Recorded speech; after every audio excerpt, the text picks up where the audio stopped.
าวยำเฮาสองก็ตึกล้อมรักหากันต่างหักอ่อนมาเหมือนเตหักเตแลถึงที่พ่อแม่พี่น้องผู้เยาว์ถึงที่ใดก็ตั้งเสียงหูแลเอาต่างหักมานั้นขึ้นหมดหายโมเฮาหากันมาหลายปีโอ้มาลืมเยาหือ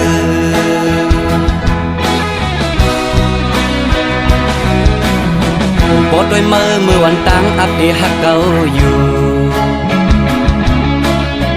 ปอเก่าหักมาเยาถึงมาซ้ำขึ้นยานถึงที่เก่าเลยหักมือน้องเยาเนี่ยเหมือนกำมือน้องปอจังเยาเอาตังหักมือขึ้นกว่าเลอโมเอาก็หักมือมาแน่เก่าโอ้อันหักเก่าจังมือเปมาง่ายต้นตามืออันลืมเก่า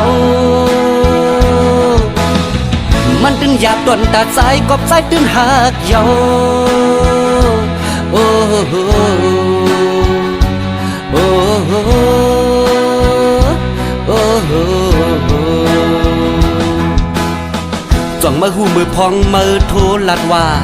สายปีหวยมือในมาเฮาดึดขาดกันลาเนื้อใจเก่ายามนั้นสั่นไว้เป็นกำตีว่ากัดหือเก่าจึงซ้ำแตกตีว่าไม่ตัวเก่าจึงซ้ำกัดสั่นหนาเก่าเป็นสั่งอำหูเยาเกิดสั่นงดเยาก็เพื่อเก่าตึกหักมือแลมือสำลักเฮาเก่าลืมมือในมันหยาบน้องเอ้ย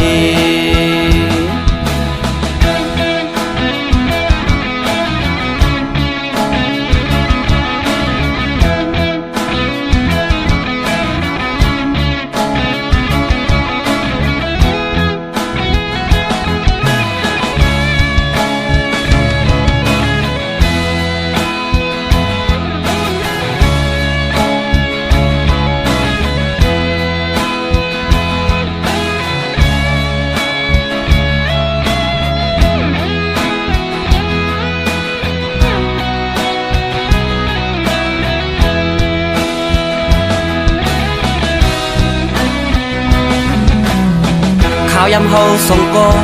ตึกล้อมรักหากัน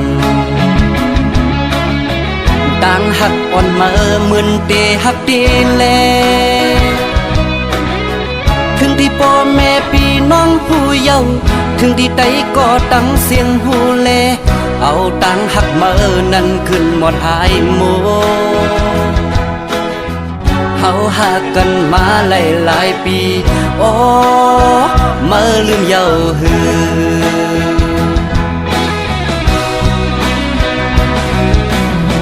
ปอดด้วยมือวันต่างอัปเดตหักเก่าอยู่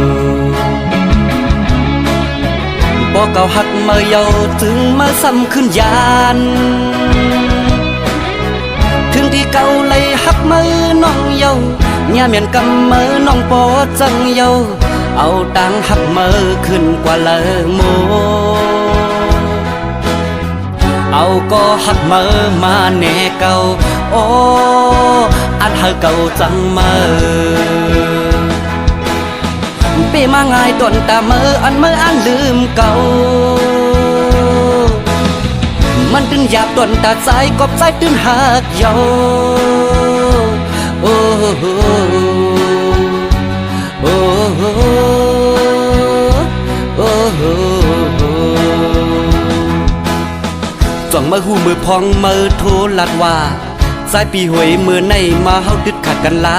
เนื้อใจเก่ายามนั้นสั่นไว้เป็นกำตีว่ากัดหือเก่าจึงซ้ำแตกตีว่าไม่ตัวเก่าจึงซ้ำกัดสั่นหนาเก่าเป็นสั่งอำหูเยาเกิด